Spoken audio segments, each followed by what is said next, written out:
Hello everyone, आज मैंने बनाया है आलू के पराठे, वो भी 4 अलग अलग तरीकों से फोल्ड कर बहुत ही अच्छे बनेंगे। वीडियो को पूरा वॉच कीजिएगा। तो चलिए सबसे पहले हम क्या करेंगे, इसका स्टफिंग तैयार कर लेते हैं। यहाँ पे 2 बड़ी चम्मच मैंने ऑयल को गर्म कर लिया है। अब इसके अंदर डालेंगे आधा छोटा चम्मच जीरा।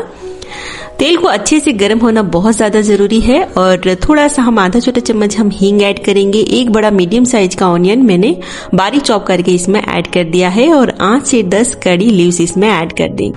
अच्छे से इसे मिक्स कर लेंगे। और ये जो ऑनियन है ना, इसे लाइट पिंक ही हमें करना है, ब्राउन नहीं करना है, बस लाइट पिंक हो जाए। चलिए, ये तो लाइट पिंक हो चुका है। अब इसके अंदर हरा लहसुन मैंने ऐड कर दिया है। अगर नहीं है ना तो आप नॉर्मल लहसुन का भी इस्तेमाल कर सकते हैं। अब इसके अंदर मैंने अदरक और हरी मिर्च को इस तरह से मिक्सी में चला लिया था, दरदरा सा मैंने इसे पीस लिया है। जितना आप स्पाइसी पसंद करते हैं उतना हम इसमें ऐड कर देंगे। अच्छे से मिक्स कर लेंगे ताकि इसका कच्चापन है वो चला जाए। और बिल्कुल थोड़ी सी मैंने हल्दी इस्तेमाल की है, वैसे बिल्कुल ऑप्शनल है, अगर आप स्किप करना चाहें ना तो कर सकते हैं। हल्दी अच्छे से कुक हो गई है तो यहाँ पे 500 ग्राम मैंने उबले हुए आलू को अच्छे से मैश कर लिया था, या फिर आप कद्दूकस कर ले, उससे ना कोई भी लम्स नहीं रहते हैं। अब इसके अंदर ऐड कर देंगे ढेर सारा फ्रेश हरा धनिया। आपको अगर पसंद है ना तो आप इसमें पुदीना भी इस्तेमाल कर सकते हैं। टेस्ट के अकॉर्डिंग यहाँ पे नमक ऐड करेंगे, आधा छोटा चम्मच यहाँ पे भुने हुए जीरे का पाउडर और 1 छोटा चम्मच मैंने चाट मसाला पाउडर इस्तेमाल किया है। आप चाहे तो आमचूर पाउडर या फिर आधा लेमन जूस पीस में डाल सकते हैं। अच्छे से मिक्स करेंगे। ये देखिए बिल्कुल भी हाथ पे चिपक नहीं रहा। स्टफिंग हमारा रेडी है। अब यहाँ पे मैंने आटे में थोड़ा सा ऑयल और नमक डालकर इस तरह से सॉफ्ट आटे को बांध लिया है।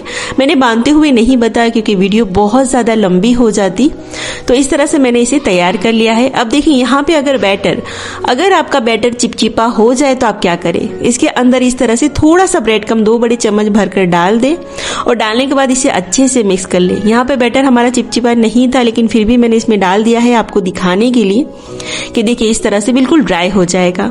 अब इसमें से एक बड़ा सा पोर्शन लेंगे, जितना हम पराठा चाहते हैं उतनी रोटी हम बना लेंगे। तो सिंपल सी इस तरह से हम पहले क्या करेंगे, रोटी को बना लेंगे। ये है पहला तरीका। तो देखिए इस तरह से यहाँ पे मैं 4 कोने वाला पराठा बना रही हूँ। तो इस तरह से एक स्टफिंग लिया मैंने 4 कोने, और इस तरह से दोनों साइड से मैंने फोल्ड कर दिया। और इस तरह से रोटी को मैंने उल्टा करके और उसे दोनों साइड से इस तरह से फोल्ड करके 4 कोने का पराठा तैयार कर लेना है। और इसे इसी तरह से हमने हल्के हाथों से बेल लेना है। ज्यादा जोर से इसे ना बेले, वरना स्टफिंग जो है ना वो बाहर आ जाएगी। तो इस तरह से पराठा हमने तैयार कर लेना है। ये हो गया पहला तरीका। अब बनाएंगे दूसरा पराठा। तो सिंपल इस तरह से रोटी को हमने बेल लेना है। अब बनाएंगे तिकोना पराठा। तो जैसा हमने पराठा चाहिए बस उसी तरह का स्टफिंग का शेप दे देंगे और इस तरह से दोनों साइड से इसे फोल्ड कर लेंगे। अब इस तरह से तीसरे कोने को भी साइड कर लेंगे।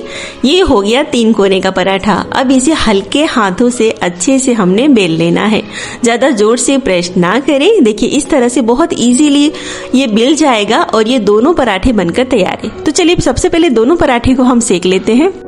तो फिर चलिए तवे को यहाँ पे हमने गरम कर लिया है और सबसे पहले चौकोना पराठा डाल देंगे और एक साइड थोड़ा सा सेकिए और दूसरी साइड प्रॉपर अच्छे से दबा दबा कर सेक लें। और फिर इसे टर्न करें और दूसरी साइड भी अच्छे से इसे दबा दबा कर सेक लेंगे। ये जो चौकोन पराठा है ना वो ज़्यादा फूलता नहीं है, क्योंकि इसमें 4 लेयर हमने किए हैं ना, तो इस वजह से ना लेयर आपस में चिपक जाती है, लेकिन सॉफ्ट बहुत अच्छा रहता है। आप इसे एक बार जरूर से ट्राई कीजिएगा। तो ये देखिए पहला हमारा चौकोन पराठा बनकर तैयार हो गया है। चलिए अब दूसरा पराठा भी सेक लेते हैं। लेकिन जब भी आप पराठा डालें ना तो तवे को एक बार जरूर से साफ कर ले। और ये लीजिए त्रिकोण पराठा भी हमने उसी मेथड से सेक लेना है और दबा दबा कर अच्छे से चारों कोने को हमने सेक लेना है ताकि कहीं से भी कच्चा ना रहे। और ये जो पराठा है ना बहुत अच्छे से फूलता है। तो तिकोना पराठा भी देखने में भी अच्छा लगता है, टेस्ट भी इसका बहुत ही अच्छा आता है। आप आलू के पराठे सिर्फ गोल ना बनाए, इस तरह से 4 कोने या फिर तिकोने भी बना सकते हैं। तो ये लीजिए तिकोना हमारा पराठा बनकर रेडी हो चुका है। चलिए अब हम तीसरा पराठा देख लेते हैं। तो सबसे पहले यहाँ पे इस तरह से एक छोटी रोटी को हमने बेल लेना है और इसके ऊपर स्टफिंग हम लगा देंगे। लेंगे। बॉर्डर पर हम स्टफिंग ना लगाएं और बॉर्डर को इस तरह से पानी से गीला कर दें।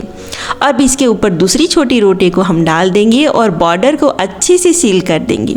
ये जो पराठा है ये उनके लिए है जिन्हें पराठे बिल्कुल भी आते नहीं हैं, और जो नए नए हैं किचन में उनके लिए ये पराठा बहुत ही आसानी से मिल जाएगा। रोटी के ऊपर रोटी पर रखकर और इस तरह से पराठे को हल्के हाथों से बेल लेना है। तो ये लीजिए, तीसरा पराठा हमारा बनकर रेडी है। चलिए अब हम इसे रखेंगे साइड पे और बनाते हैं चौथा पराठा। तो चौथा पराठा जो है ना वो मेरा हमेशा से मैं ऐसे ही बनाती हूँ।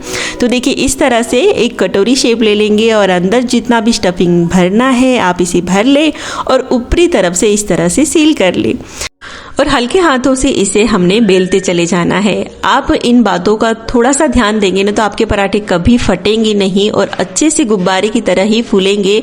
कुछ कुछ चीज़ों का आपको ध्यान देना है, यानी कि आलू का जो बैटर है उसमें बिल्कुल भी लम्स ना हो और आटा जो है वो अच्छे से गीला ही आप गूंधें। तो तीसरा पराठा हमने जो बनाया था वो मैंने इसमें डाल दिया है और डालने के बाद उसी मेथड से हमने प्रॉपर इसे अच्छे से कुक कर लेना है। तो ये जो पराठा है ना बस गुब्बारे की तरह फूलेगा और बहुत ही अच्छा रिजल्ट आपको मिलेगा। ये कहीं से भी फटेगा नहीं और बहुत ही अच्छे से फूले फूले से पराठे आपके तैयार होंगे। तो इस मेथड को आप जरूर से फॉलो कीजिएगा, पराठे आपके बहुत ही अच्छे बनेंगे। तो ये लीजिए, तीसरा पराठा भी हमारा तैयार हो गया है। अब इसके अंदर तवे को वापस से हम पोंछ लेंगे अच्छे से और इसमें चौथा पराठा डाल देंगे। ये जो पराठा मैंने बताया ना कि उन लोगों के लिए है जिन्हें बिल्कुल भी नॉलेज नहीं है, ये भी पराठा बहुत अच्छे से फूल जाता है। बस कभी कभी साइड पे जो हमने पानी लगाया होता है अगर वो कम हो जाता है ना तो इस तरह से साइड से हवा निकल जाती है, लेकिन ये भी ना बहुत ही अच्छे से फूलते हैं और सॉफ्ट बनते हैं। तो फिर चलिए इन पराठे को हम सर्व कर लेते हैं। तो यहाँ पे रेडी हो चुका है हमारा गर्मा गर्म चारों तरीके के पराठे। बहुत ही टेस्टी बनते हैं और इन पराठे को हम खोलकर भी देख लेते हैं। ये देखिए, जो स्टफिंग है ना कोने कोने तक जाती है और बहुत ही सॉफ्ट बनेंगे। और ये जो दूसरा पराठा है ना 3 कोने वाला, उसे भी हम खोल लेते हैं। ये देखिए, और उतना ही सॉफ्ट बनता है। ये नहीं जानना कि अगर ये इसका शेप हमने चेंज कर दिया तो पराठे है ना रुके सुके से बनेंगे, ऐसा बिल्कुल भी नहीं होता। सारे पराठे उतने ही सॉफ्ट बनते हैं और उतना ही टेस्टी बनता है। ये जो तीसरा पराठा है वो हरदम हम बनाते हैं, वही वाला पराठा है।